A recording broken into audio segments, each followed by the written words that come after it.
આજે આપણે સાહિત્ય મીમાંસક અને દાર્શનિક ગદ્યકાર તરીકે જાણીતા આનંદ શંકર ધ્રુવ વિશે જાણીશું. તેમનો જન્મ તારીખ 22/1/1869 રોજ થયો હતો. તેમનું જન્મસ્થળ અમદાવાદ હતું.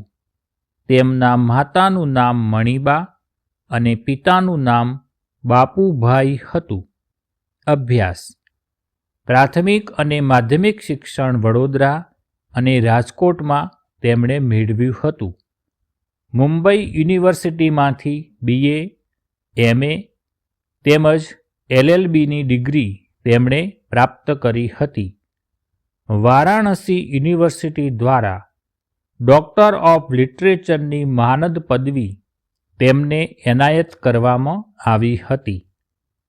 કારકિર્દી: ગુજરાત કોલેજમાં અધ્યાપક, ત્યારબાદ વારાણસી યુનિવર્સિટીમાં અધ્યાપક અને ઉપકુલપતિ. તેઓ 1928માં 9મી ગુજરાતી સાહિત્ય પરિષદ અને ફિલોસોફિકલ કોંગ્રેસના પ્રમુખ પદે રહ્યા હતા. 1930માં આંતર યુનિવર્સિટી બોર્ડના અધ્યક્ષ હતા. 1936માં સર્વધર્મ પરિષદના અને ગુજરાત વિદ્યાસભાના પ્રમુખ રહ્યા હતા. તેમનું અવસાન તારીખ 7/4/1942ના રોજ થયું હતું. આનંદ શંકર ધ્રુવનું સાહિત્ય સર્જન: તેમણે મુમુક્ષુ અને હિન્દ હિતચિંતક ઉપનામોથી સાહિત્ય સર્જન કર્યું હતું.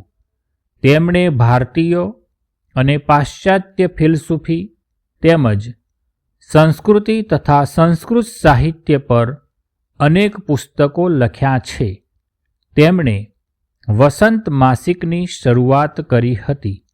તેમજ તેઓ સુદર્શનના તંત્રી પદે રહ્યા હતા.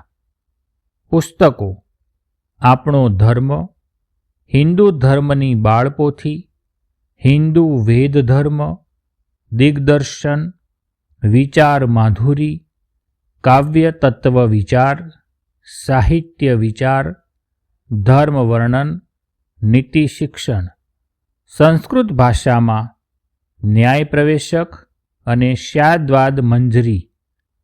સંપાદન: સુદર્શન ગદ્યાવલી, મણિલાલ ન દ્વિવેદીના લેખોનું સંપાદન. શ્રી ભાષ્ય ભાગ 1-2 રામાનુજાચાર્ય કૃત પુસ્તકનો ગુજરાતી અનુવાદ અને સંપાદન. ગુજરાત યુનિવર્સિટી ખાતેનું આનંદ શંકર ધ્રુવનું બાવલું અત્રે દ્રશ્યમાન થાય છે.